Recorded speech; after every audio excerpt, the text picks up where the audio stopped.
Golf Central. Brought to you by Titleist.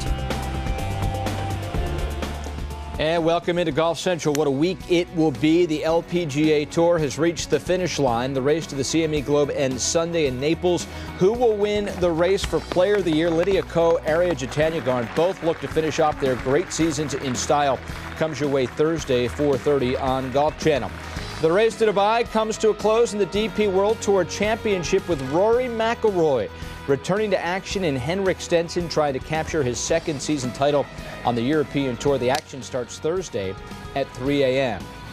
And former world number ones Adam Scott and Jordan Spieth both playing down under in the Emirates Australian Open as part of the Open qualifying series. Coverage kicks off in the prime time, Wednesday, 8 p.m. Spieth and Scott.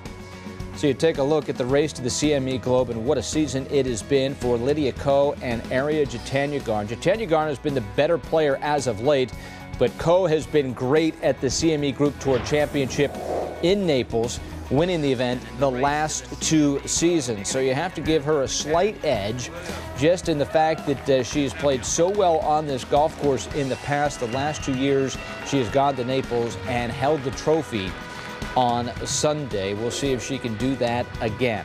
Here are the scenarios. Top three in points, Jutanugarn, Ko, and Brooke Henderson. They win the race to the CME Globe with a win. It's that simple. Each of the top 9 mathematically have a chance to win the race to the CME Globe. And Ko wins Rolex Player of the Year with a win only. It's that simple for Lydia Ko. Lisa Cornwell is in Naples and has more. There is clearly a lot on the line this week in the season-ending tournament, not just the tournament title, but for the third straight season, the race to the CME Globe and its $1 million bonus.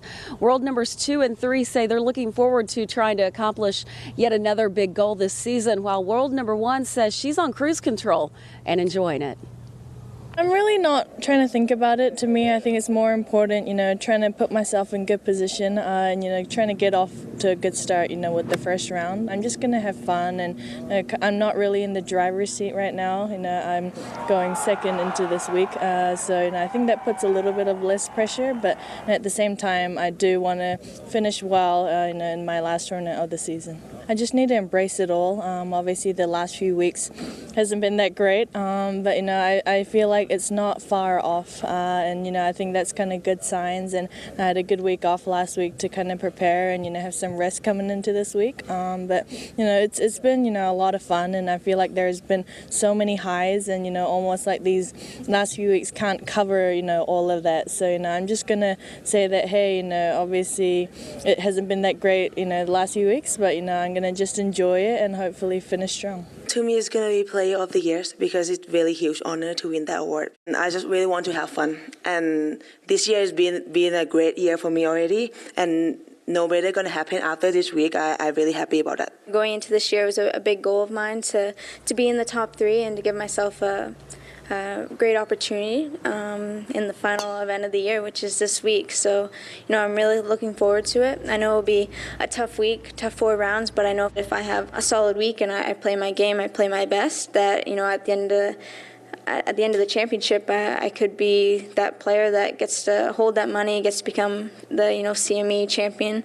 And I've watched Lydia Ko do it the last 2 years, which I think is maybe a little bit extra motivation that I would like to do it this year. Lydia, Ariya, and Brooke are all playing together in the first 2 rounds once the championship begins. They're also all 3 playing in tomorrow's Pro-Am, which, by the way, on a golf course that has been reconfigured mostly with the greens. The feedback from the players so far has been very positive. Ryan, back to you. Thank you, Lisa. Time for an LPGA Tour update presented by Volunteers of America. And you take a look at the fine seasons turned in by Jutanugarn, Ko, and Henderson.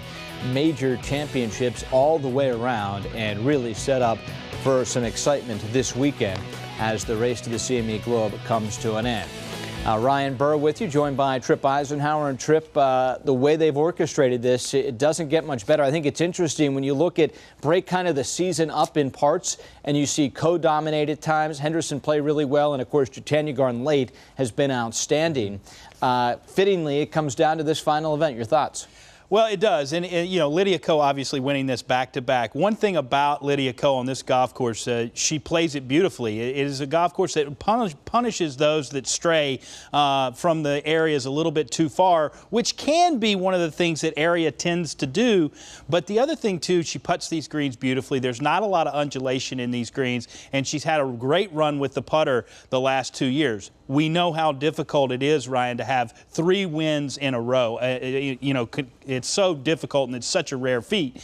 That's why so few have done it. That going against her, as well as the other thing, her new caddy on the bag. The chemistry with that's always something you got to fish out and see what's going on. She's been inconsistent this last half of the year. So for all that being said is the reason why I think Aria's got this. I think she's not only going to win the race to the CME, I think she's going to win the Player of the Year. She's got a lot on the line, but she's got momentum on her side. And she said she wants to be happy and she wants to play happy. Well, why wouldn't you with the season that she's had? She's been fantastic. I think it continues. She is long and she can tend to stray a little bit, but she plays very smart. She hits a lot of irons off the tee. She definitely hits 3-wood. We know she rarely hits the driver, so that'll be in play this week. I think Aria Jutanugarn takes this. So not only wins the race to the CME Globe, but you see a double here. Remember on the PGA Tour Champions, we had Paul Goydos winning the season-end Charles Schwab Championship, but of course Bernhard Langer wins the Cup. Do you see a sweep here for Jutanugarn winning both? I do. I think she wins this event. I think she wins all of it going away. It's just that kind of year. And usually when you see a player break out with the talent that we always knew was there, you see him run the table, and I think that's what we're going to see this week in Naples. All right, interesting for sure. The PGA Tour a little bit north of Naples as they are in Georgia, called the Sea Island Mafia. And this week they're all rolling into the warm southern hospitality on the PGA Tour. This picturesque corner of southern Georgia along the Intercoastal Waterway is home to many tour pros, including the host of the tournament, Davis Love III. And this week the rest of the world come to their little spot. And how about a little over a month it has been for Davis Love, as 2 weeks after winning the Ryder Cup, he then was inducted into the 2017 class of the World Golf Hall of Fame. For more on Davis this week, we send it to George Savaricas on Sea Island. Well, Ryan, it's been quite the 2016 for Davis Love III, who's just making his second start back on the PGA Tour after returning from a hip surgery. He made his debut this season in Las Vegas. The tournament host has had quite the year, obviously, with the Ryder Cup, also getting that World Golf Hall of Fame nod, and he is once again looking forward to a great week here in Sea Island. It's a great week for me. It's obviously a week that we cherish because we give so much back to our community. We have our friends in town, the whole PGA Tour's here, so it's an exciting week, and it might cost me a couple shots on not being quite prepared, but I'll hopefully make that up on knowing the greens. What makes this Pro-Am kind of unique compared to what you normally see on tour? What we did differently here with our Pro-Am is the draw party's always a big night to find out who you're playing with, right? But we have it at our house, so it makes it even more special. We're opening up our home, have a big tent in the yard. Yamaha has been an incredible sponsor for us to make our party bigger and better every year at our house. So it gives it that more of that family feeling when you're, hey, we're going to Davis's house to find out who we play with. So Davis certainly relishing this week for a number of reasons, and there are a few other guys in the field who were able to celebrate with him at Hazeltine, including one of his vice captains, Jim Furyk, as well as Brandt Snedeker and Zach Johnson. They couldn't be happier to see all the success that Davis has had so far this year.